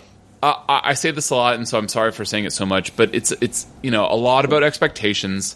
There's no way to avoid my infinitely high expectations for a movie with Apocalypse. He looked great on the poster. I'm not sure if I saw a single trailer, so I can't say, you know, what the trailer made me think. But dude, this movie makes me feel like a fucking old man. This movie has like a 17-year-old every other character. James McAvoy, I guess he does a good job, but he's another one that's sort of resigned himself. Like, oh, I guess artsy movies are behind me because he's just gonna, you know, be Professor X every other year, and it's gonna, you know, pay himself a mansion in Beverly Hills or whatever. Oh, nobody liked Miss Frankenstein, so whatever. Was he in that movie? Mm-hmm. Victor Frankenstein. Okay, well, I'm sorry for all the people who saw that. I mean, I don't think that he did a bad movie, and I think that Michael Fassbender does a great job when he can. But the thing is that there are so many problems with the movie that this podcast doesn't have time for. Like, Michael Fassbender was never given a time to be a badass, like he has been in every other movie. I mean, his closest in this one. Yeah. The scene with his wife and kid is kind of his big scene in this movie. Right. But then he says, like... He gets one scene with the locket flying through their necks. That's awesome. Yeah, that is awesome. I still don't think that that's as awesome as, like... Once he becomes a horseman, though, he has, like, one line. Thank you. Right? Yes. I mean, it's weird. So... I should have I usually do notes. I didn't do notes this time. But Apocalypse is like, okay, you know... Okay, first of all...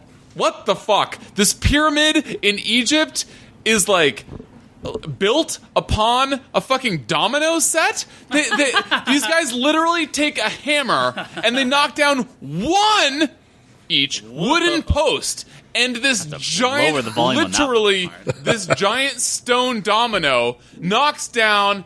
Or is it a pair of dominoes? It doesn't really matter. This giant domino or two dominoes knock down this entire fucking pyramid. These builders of this huge pyramid are like, you know what could not possibly go wrong? Is if we build our pyramid on a giant domino set. And then in front of the domino set, we'll have another domino angled on top of a wooden fucking stick. And then we'll set up this tyrant who nobody could possibly not like, and fucking take their little hammer, knock down this one domino, and create this catastrophic domino effect that kills the like all-powerful ruler of the current world. Like, how did that even happen? Anyway, so that's not even my biggest problem. That's not even my fourth problem with the movie. So we're 4 minutes into the movie at this point, right? Anyway, dude, that was... Wait, I left and you're only 4 minutes in? How do you hate this? Shit. So then the title card. So don't get me wrong, because that opening scene was really badass. Like, other than that hugely annoying, like, how did this get... How is this their argument for trapping Apocalypse? Like, you couldn't have done better than this for trapping Apocalypse, but... it was a really, really cool scene. I have to say, it was very, very cool. I do really like how they did Apocalypse, and I don't know if the mutant that was protecting him was given a name in the credits, but that was fucking awesome. I actually do have a question for you because Skids. I don't know enough. Skids. I don't know enough. I don't know why you're rolling your eyes. I know Skids. You probably love Rusty and Skids. Jesus Christ. They're No, like, you're terrible. fucking like, they're in your crew. They're emo fucking 80s mutants. I like them when they're in a Squirrel Girl, teaming up with Speedball. Are those horsemen actually from the comics? Because my Apocalypse knowledge is non-existent. So let me just say this: I honestly thought that Negasonic Teenage Warhead was not a real mutant. I was corrected. She's from the Grant Morrison run. That's why I know. Subsequently. So I would love to say, no, that's fucking bullshit. But somebody's going to be like... Because I've read all of those Apocalypse in Egypt books from the 90s, or was it 90s or early 2000s, where, Cyclops goes searching for him. And there's Apocalypse. There's like an En Savanur 4 mini-series. Like, so what I'm going to say is that I've read all those, and my memory, I don't fucking remember what I did last week. I don't remember all the mutants ever mentioned in every, like, fucking... miniseries that Marvel's done for Apocalypse. So sounds like an old man to me.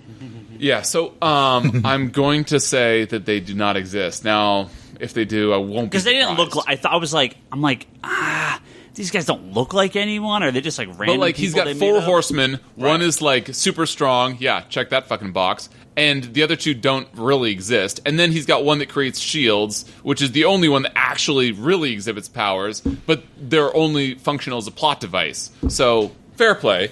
No. Anyway. I thought that the scene was really cool in terms of setting up how he survives. That was very cool, but what the fuck with the dominoes that the pyramid is literally sitting upon? That is just bananas. Do you like Moira McTaggart, Indiana Jones style? So, no, I hate that. I hate that Professor X has got like a fucking boner like the next 20 minutes of the movie about like how he can't even concentrate because Moira McTaggart exists and he like hasn't like he's so smitten with her. And by the way, for all the haters, because I have a lot of haters. When did he erase his memory from all of them? At the end of First Class. I do not remember that scene. He erased memory too. I guess. Yeah. Before asking, do you want to go watch the movie? No. Okay. Were there men in black there? Maybe.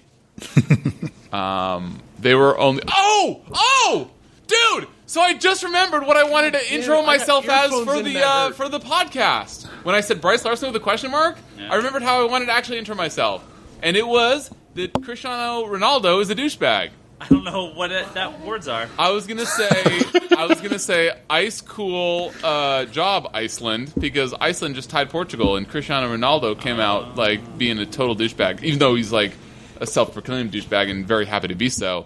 I loved his role in X-Men Apocalypse too. Was he the one without the shirt? Because he loves taking off his shirt. He could have been any X-Men. So anyway, okay, look. Moira McTaggart, super annoying, like, okay, we need to get this actress back. And James McAvoy, it's like, okay, you fucking, like, literally can't do anything without thinking, or he's momentarily distracted, sure, but it's like, what are you, some, like, teenage hormonal, like, Professor X? Like, what the fuck? You're, like, an adult man. Spoiler alert, like, we don't get that way anymore. And this is coming from an ex very hormonal young man. Anyway, so she's kind of annoying. Whatever, that gets a pass for me. Apocalypse is very cool. He like melts people into walls and kills them with sand. Like, I don't mind that. That's actually pretty cool. He gets Storm as his first one. I kind of liked that. Okay, Storm. Her origin is in Egypt. Okay, she's a pickpocket, Shadow King. He's not a part of her origin. Whatever, that gets a pass too.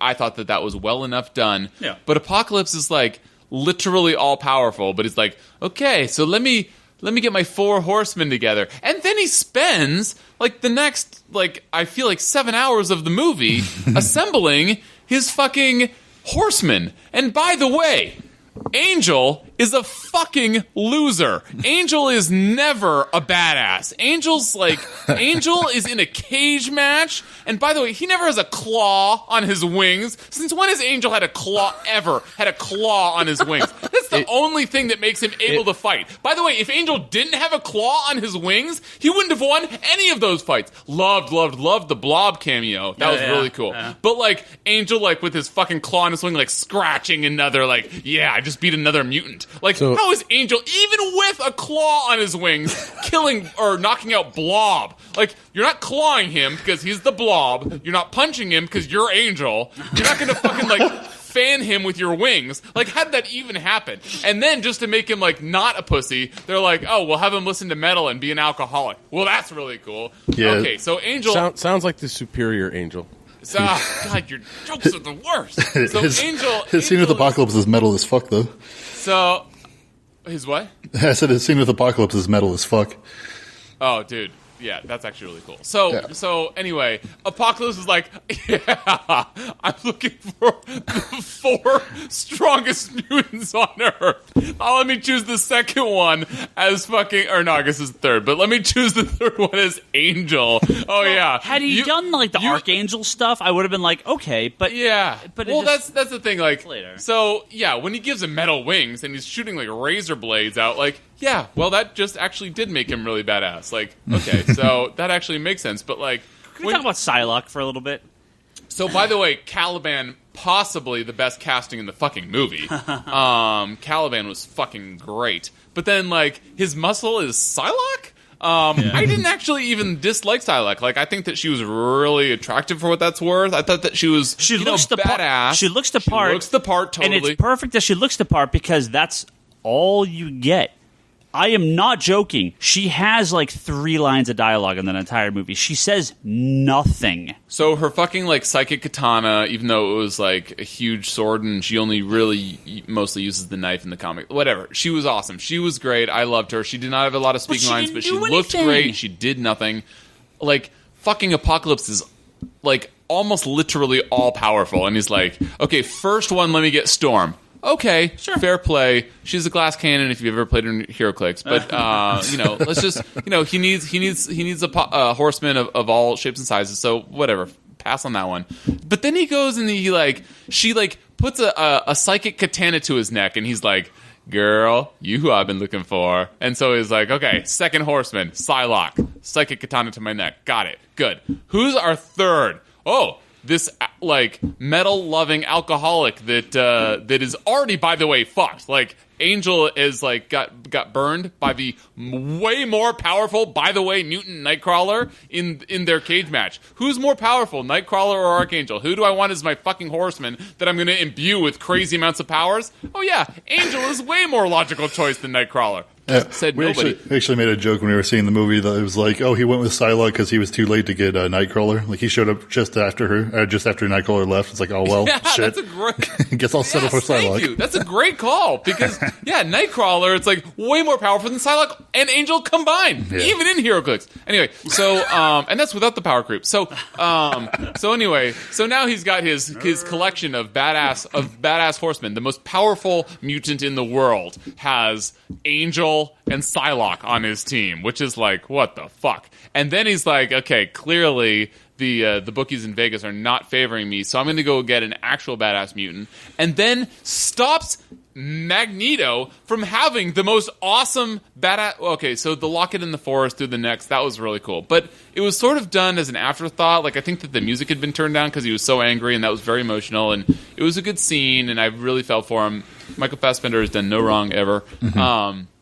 But then he's about to fucking unleash some awesome like whoop ass in this like slag factory full of like molten metal and huge amounts of iron, and Apocalypse shows up in his little time warp bubble and is like, you probably shouldn't do that, turns him to sand, and then Magneto's like, well, you got me, let me come into your time bubble with you, because that seems like a good decision. So it's like, wait, you, what the fuck? Like, I understand that you're in anguish, but you don't know this guy. He just like killed a bunch of people that you were gonna kill. You're not like like, usually if you're angry, you still want to take it out on something, but he just drops it, and he's like, okay, well, following this guy into the time bubble seems good. I haven't even gotten to my biggest gripe with the movie. Look, the Apocalypse was awesome, okay? His horsemen were terrible choices, but I understand why they did it for the movie's sake. Magneto was a great choice. Magneto could be his one horseman, and he's better than everybody else. But my problem with the movie was the fucking casting, and I think that this is just me being, like, an old man. Like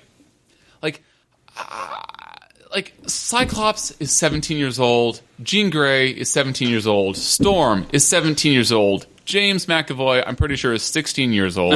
Like, Psylocke, she is my age. She's legal drinking age. Anyway, Nightcrawler is 17 years old. Angel is 17 years old. Like, I feel like every one of the X-Men was fucking 17 years old, and it's just like, is this fucking movie, like, not meant for, like, older X-Men fans? Because it feels like all of them were so young. And, dude, there were so many scenes with, like, emotional dialogue that just didn't... And maybe it worked for other people, but for me, it was just like Cyclops just talking to Jean Grey like, no, baby, it'll be okay. Well, there's two things. First, if they're trying to make the X-Men young and actually have these characters now be in 3 or 4 movies in a row, it makes sense to cast them young. That's right, yes. That's totally fair. Yeah, I understand why they did it. But, you read much about Bryan Singer? No. You should go read about Bryan Singer. Ooh. Toby, you know about Bryan Singer. Why are you two giggling? What does this mean? You should go read about Bryan Singer. Go read about Bryan Singer. He's been accused of some interesting things in the years. There's a reason why there may be a lot of 17-year-old people on the show. Is Bryan Singer a pedophile? I'm not saying anything. I'm just saying you should read about Bryan Singer. What the fuck? Okay. Oh, God, that's really annoying. All I just saw was Bryce's head go... Anyway, with or without that, I mean, I was just like, dude, and Mystique is, of course, a main fucking X-Men character, and again, I do legitimately, I do not agree. She doesn't have a big role. I do not agree with Higgins very much at all, if at all. But fucking Mystique was the worst. They were like shoehorning her into the movie. Right. Second most. I haven't even gotten to who they shoehorned into the movie the first, although you can probably fucking guess. But Mystique was like, oh no, we need Jennifer Lawrence because she's literally our top billed character. Like, X-Men starring fucking Mystique. Like, what? What the hell? And it's just like, Jennifer Lawrence, who spends 98% of her time on screen as Jennifer Lawrence, which is like, thanks for contributing to the fucking X-Men universe, Mystique. Of course, just like Days of Future Past, the best scene in the whole movie was Quicksilver. That was a good scene. It was a fucking great Although, scene. here's the thing. Does that start to get played out now? Well, They've so done I it don't know, twice. because I thought that it would, because I knew that they'd have a Quicksilver scene, and I was like, there's no way this is as good. And it was just as good. So... But is that now the thing, or are we gonna like? I mean, if they keep making me smile and like chuckle to myself and like do great like little antics in the middle of it, these are rhythmic, so you know I'm into it, right? Well, yeah. If Knight Rider could do the turbo boost in every freaking episode, I'm sure this Quicksilver could do every movie, do his little power thing. Well, there you go. So before we get, And that doesn't even get into the biggest fucking obvious, like, nonsensical what the fuck of the whole movie, which is the Weapon X cameo. I love that. What the fuck I thought that was that rad. doing in this movie? That literally, plot-wise, had nothing to do with this movie. it had nothing to do with it, but it was the best scene in the movie. I'll give you second best. Quicksilver was better. Yeah, but, Quicksilver. Sure. But what the fuck? Like, it completely. They were like, we're here, we're taking X-Men, or sorry, Wolverine, and now we're back. And Exactly. you can cut those 30 minutes out of the movie. Dude, you could literally fucking scalpel those 30 minutes out of the movie, and you would not notice. It was like, question for you though, because this. I'm not done. Well, hold on. Stryker. Isn't he Mystique? Isn't that how Days of Future Past ends? Yeah. She became Stryker, yeah. Yeah. Okay. So, No, I mean, but like he still exists. did he? What do you mean? Did he? As in, I did thought he did not? something happen to him at the end of Days of Future Past. No, he's still around. So she was just impersonating him. Yeah. And then he's just like, well, I guess we captured Wolverine. No, but no. So it's not unfamiliar with the X-Men to like have Mystique be scamming somebody. I mean, Mystique did that in X-Men. I forget if it she was 1 or took 2, Wolverine. where she's like hiding, pretending to be somebody else at the end of those other X-Men movies. Oh, that'd be the perfect next movie. It's Jennifer Lawrence and Hugh Jackman, Wolverine and Mystique movie. Except that we need a real cable Wolverine Deadpool movie. Okay. Anyway, so like, yeah, fucking Apocalypse leaves and he sets off a bomb to kill all the mutants because he's trying to save all the mutants. What the fuck? And so Quicksilver shows up, and he's like, okay, well, I'm actually going to save them all. So, confirmed, Quicksilver is greater than Apocalypse. And then they're all, like, hiding out in the fucking lawn, and Havoc apparently has a death scene that, like, he has a fucking Game of Thrones death scene where nobody sees him die, and he could very easily come back in the next movie and be like, no, what the fuck? Quicksilver threw me into the lake. I just didn't see you. Cyclops starts crying when because his brother's dead, and it's like, well, literally, people were flying into sheets and trees. When they said Havoc was dead, I was like, what, he is? When did he die? Well, like it was a weird scene. Like somebody said, he was like closest to the bomb, or he was probably going to get blown up first, or something. It was like, yeah, but literally there was just that whole Quicksilver scene. So like literally everything that you think happened probably didn't happen because you're all outside of the mansion. And why couldn't he have saved Havoc if he saved 99% of the people? He didn't save everybody. Like, and Havoc, the other, like one of the other main characters. So anyway. That was really fucking annoying.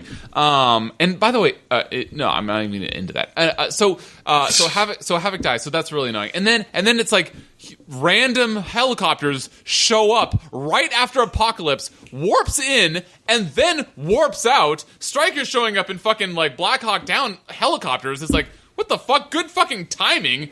And takes them all away, neutralizes their mutant powers because he's got that on the Black Hawk Downs waiting to fucking like fly, and then Nightcrawler's able to get him in but not get him out. They all get captured. They like release Hugh Jackman, second best scene in the movie. Hugh Jackman actually does some badass shit, and then it's like, oh, thank God for rescuing us, and then they're back, and it's like, what the fuck just happened? That could have been taken out of the movie without any consequence except for the post-credit scene. So, like, totally unnecessary and just shoehorning in, like, oh, well, we got to get fucking Hugh Jackman on the bill here somewhere. Let's add a totally superfluous, however awesome scene with him in it that doesn't contribute to the story at all, and then get back to Apocalypse. And I was even falling asleep when they're fucking fighting Apocalypse. It's like, all right, well, he's in Egypt. Let's go to Egypt. A bunch of 17-year-olds versus Apocalypse. What could fucking go wrong? And so they all fight him, and then it's like, oh, Beast. Shocking. Beast isn't good against Apocalypse. Nightcrawler, also bamfing around. Not good against Apocalypse.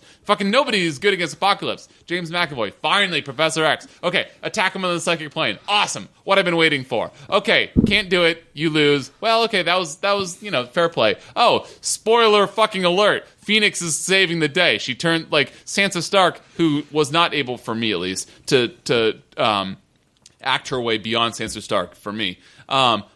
She's more powerful than Professor X and Apocalypse. Yeah, didn't see that one coming. She turns into fire, beats Apocalypse. Apocalypse is like, whatever. I did like how they had to team up to beat Apocalypse, because it wasn't just like, it was Magneto being a badass as he always is, plus Storm and her turnaround, plus Jean Grey Phoenix. Like, I liked that it had to be a team up, but like, God, the amount of 17-year-old losers that McAvoy was surrounding himself with, it was like, oh, wow, very surprising, James McAvoy. You can't beat Apocalypse with a bunch of fucking teenagers. That's didn't see that one coming. So anyway, dude, look, there's probably a lot of nitpicking in there, but probably 51% of it for me was that I'm just angry that my old man timeline of X-Men, James Marsden, Famke Janssen, like, they weren't all great casting and they had a lot of problems of their own, but that was my timeline of X-Men, and they just don't exist now, and it seems, even with Days of Future Past, halfway unceremoniously. Like, Days of Future Past was like, oh yeah, Wolverine shows up at the end, and they're like, hi, Logan. Anna Paquin and fucking Bobby Drake, whatever the fuck his name is. I love those guys. And it's just, they will never be X-Men again. And it's like, these new teenagers are the ones that beat Apocalypse. The way I always looked at it was that First Class was a prequel. I didn't really like that Days of Future Past changed things, but in my mind, I always thought they were leading up to your X-Men.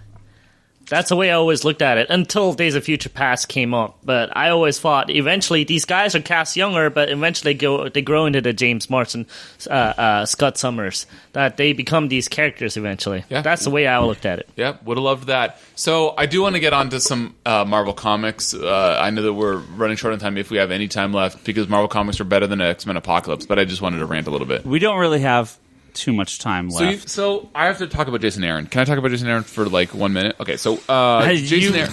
You could talk about Jason Aaron, and then we had a couple questions, but we're gonna actually. I'm gonna save some of these for next week. So we are then going to move on and wrap up the podcast. Thank you, everyone, for listening. So, Bryce, what do you want to hear about? What do you want to tell us about Jason Aaron? Okay, so can I just say, and this again might be nitpicking, and maybe this is just me being an old man that I nitpick so much more recently. But I'm loving Last Days of Magic. Any of you guys read Last Days of Magic? Not yet. I'm getting 3 out of 3 shakes of the head around the table. I've read Mr. Hess? Nope. What? I read it. Jesus Christ. So, you have read it. Yes. Wow, I'm not even going to ask your opinion, troll ass. It's not bad. Last Days of Magic has been really good. I've actually been really liking it. Not surprising, Marvel is trying to pump up Doctor Strange in advance of the movie. My like nitpick, even though I'm really liking it, my nitpick is that Jason Aaron has a tendency to be like all of his. Is it just me, or do all of his villains seem the same? Between Southern Bastards with the boss, coach, and with the fucking Imperator of the what are the? I'm brain farting again. What is their fucking name? The Imperium. Empirical. The Imperator of the Empirical. And the God Killer from his Thor run. It's like 100% of his well, I guess only his last 3 villains seem to be the exact same, which are like these terrible badasses that are the ultimate nightmares of their protagonists. Which is in these last 3 like great, in fairness, runs that he's done. I enjoyed all of them, but I'm just like, wait a minute, wasn't this the exact same villain that I saw? So like these ultimate protagonists for the antagonists for the protagonist. And then like an issue or 2 in, or an arc in, it's like, oh well, they come from such humble beginnings, you know. The God Killer, like he came from a world where gods were just so corrupt, and Boss Hogg or whatever his name was from some Southern Bastards. Oh well, he came from such an unjust upbringing, and then same thing with Last Days of Magic, like. Oh, the Imperator. Oh, well, he came from a world where magic was out of control, and oh, poor guy. Like all of his villains, it's like it seems like the same origin story. And even though they're all different enough, this is extreme nitpicking on my part. I've enjoyed them all, but doesn't it seem like they've all been sort of the same villain from Jason Aaron? I want Jason Aaron to have a different villain in his arcs. Don't get me wrong, he's doing a great job. This is all nitpicking. I've really enjoyed The Last Days of Magic. You guys should all go read The Last Days of Magic series. I haven't read the Deadpool one. I didn't even know it existed, but it's been good. With regards to Hail Cap, since I'm not sure that it got a fraction of the time that the 2-episode fucking Rebirth garbage got, Hail Cap was totally overblown. Like everybody was, you guys were all saying the remainder of our Marvel #1 discussion, which we will cover all the Marvel #1s that we have not covered yet, up till and including Civil War 2 #1, will be happening the week after our Rebirth month 1 discussion, which will be happening the first week of July. So, Bryce, I can't talk about Civil War 2 either. You are more than welcome to come back the second week of July, and we can discuss every Marvel #1 over the course of the last 2 months. I can't wait. It's gonna be good times. We gotta go let some of this stuff sit for a bit. I got to catch up on a few books still. I haven't read Civil War since I've been back. I have so many books to catch up with. So it's good times. Marvel has been better this month than they were last month. So go read more Marvel books. Ryan, why don't you tell us all where we can find you, your podcast, your house, your work, My house. No. your mailing address, your social security number, just whatever you need, whatever you want to give us. I'm on Twitter at the Hess Express. You can go there and find me talking about, I don't know, probably E3 right now.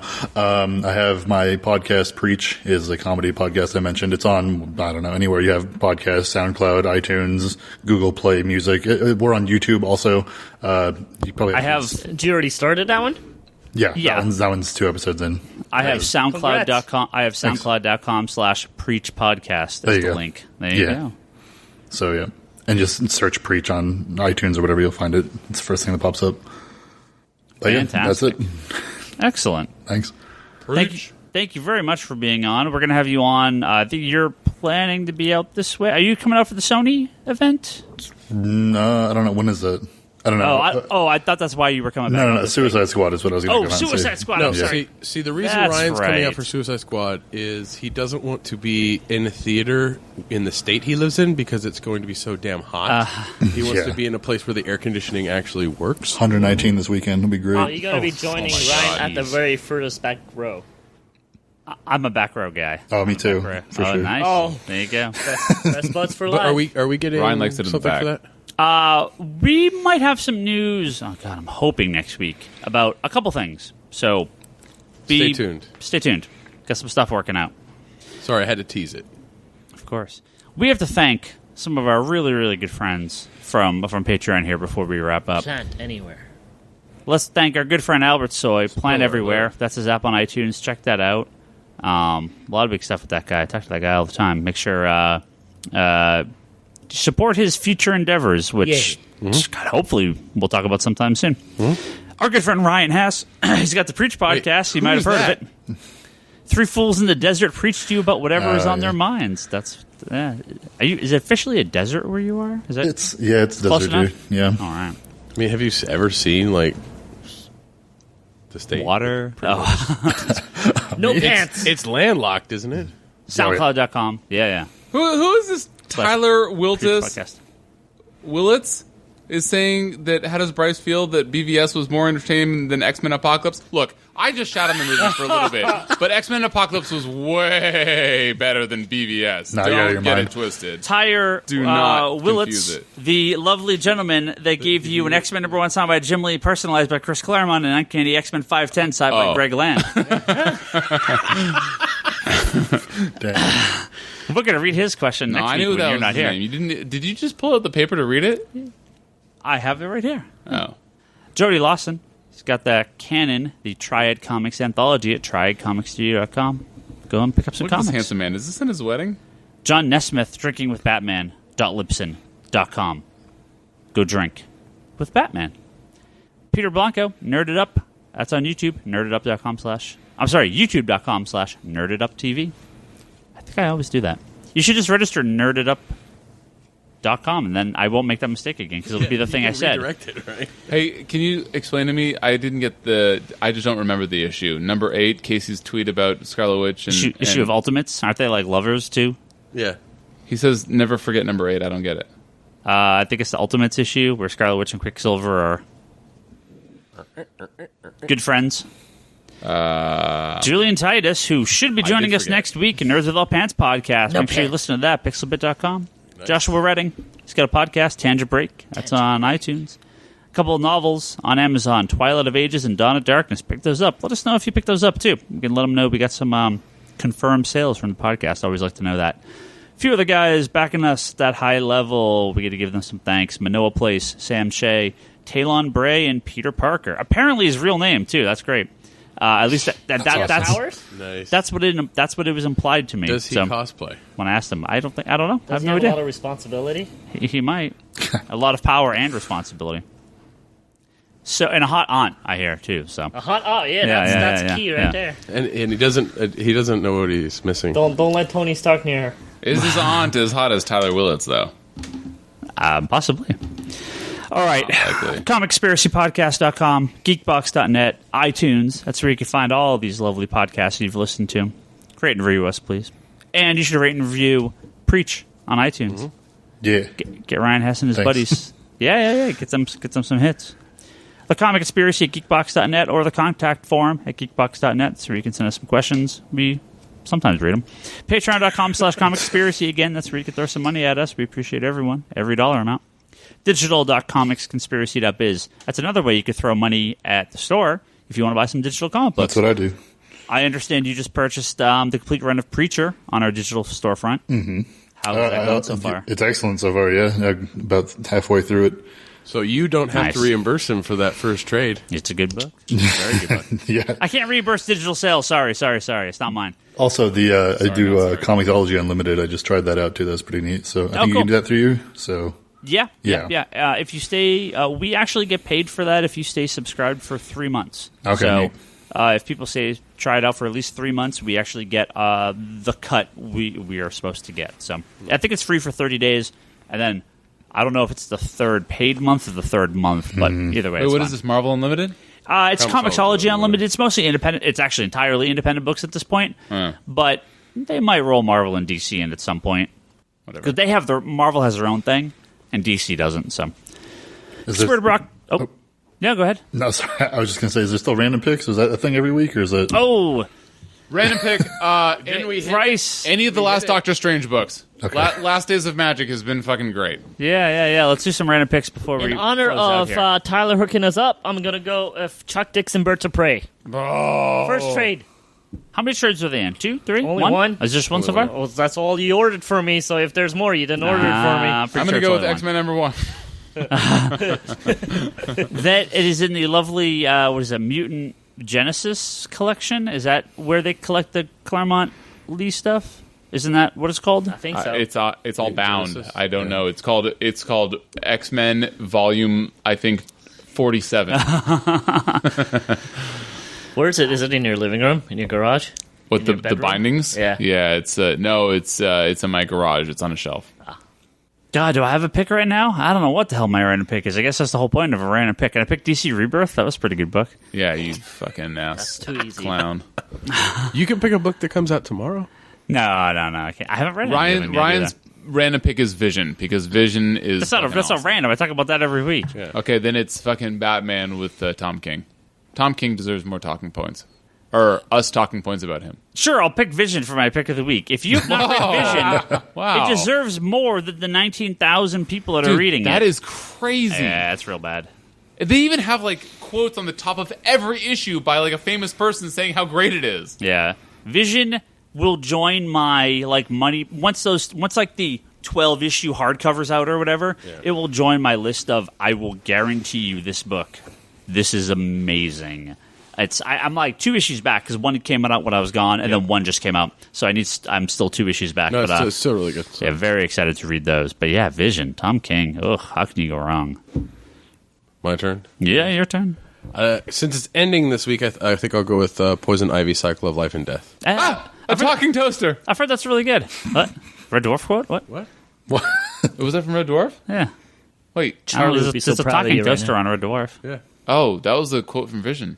Oh, is it? That's the. Wait, have you not read? Are you not caught up in Vision? I just said I'm like 2 issues back on it. So let me backtrack to when I joined the podcast and said that I'm only going to listen to half the stuff you said. Anyway, I've heard that Poison Ivy is really good. Yeah, So- it has been really good. So I'm looking forward to seeing how it wraps up. All right. Don't forget Hess. Oh, yeah, Ryan, you got a pick? Oh, is Preacher your pick? No, Preacher was your pick last week. I don't want to do that one. Let's see. Oh, that's right. Oh, How Man who about pays attention. I like how Ryan knows. go read Action Comics 957. It's real weird.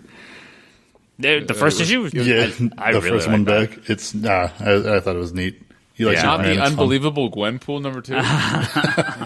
No, It is unbelievable. I concur with Unbelievable with that it Ryan. has a #2. It's a spoiler Yes. for our Rebirth #1's podcast, but yeah, the first issue of Action and Detective are both really good. Yeah. Yeah. Spoiler alert for fucking Ryan likes a anytime in DC life. comic. Thank you for spoiling Yeah. yourself. ConspiratedBrock.com, that's Brock's video pull list and blog. Check that out. Infinite Longbox podcast. And The Wanderers in the Fourth Dimension. Those are Charlie's 2 other podcasts. Listen to those. Although Infinite Longbox, but Yeah, on why hold. do you keep, dude? You've been fucking flying that flag for. You know that it hasn't been like. Yeah. They a haven't podcast. they haven't had a podcast in a while. So just listen to Wanderers in the Fourth Dimension. Last week you did Wanderers and you didn't do Infinite Long. Yeah. No, I've because they haven't been recording. So let's just say Wanderers in the Fourth Dimension. Check that out. Etsy.com /shop / Leanne Hill Art. That's my wife. That's her Etsy store. Check that out. Make sure you pick up some stuff. Ryan Higgins Ryan, that's me on Twitter. Brock is Brock Sager. Bryce is Larsen Bryce. Toby is Toby XI. Charlie's Insanity and Chaos. The store is Comics Con Store. I've been very quiet on there. I need to get back on. No time. No time.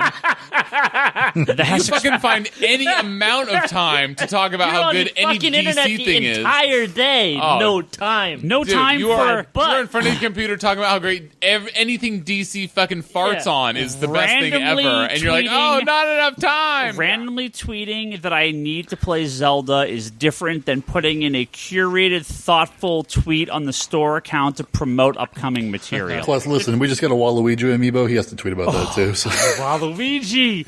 Yes! And there was some Zelda. We have amiibo. finally, Jump the shark. everything is now great because a Waluigi amiibo is on its way. The internet understands. The internet remembers. Waluigi, the greatest character. Now, is it in a Mario Kart thingy and it's giving these... Oh, that's Luigi. Yeah. No. Civil War 2 #1 was way better than the Waluigi. That is... Nothing is better than a Waluigi amiibo, okay? Now, I want to say this. Fucking Geekbox. X-Statix was better than Waluigi. X-Axis is a really good book. So- Geekbox, Comedy Button, Good Job Brain, All Talk Podcast, Manga Machinations. Those No are podcasts on this wonderful network. Make sure you go listen to all that stuff. We're going to end this podcast now. Ryan, thank you very, Tyler. very much. Thank you, Tyler. Thank you very much. Thank you, Ryan. Thank you, Tyler. Yeah, thanks, guys. Now, also let listeners remember for the Rebirth pre-orders Ugh, and Civil War pre-orders. Boring. Thanks, Ryan. Yep. We have those. You should go. Comicsconspiracy.biz. Pre-order all sorts of stuff. New pre-order is up this weekend for the August shipping titles. Don't forget that. Goodbye, everyone.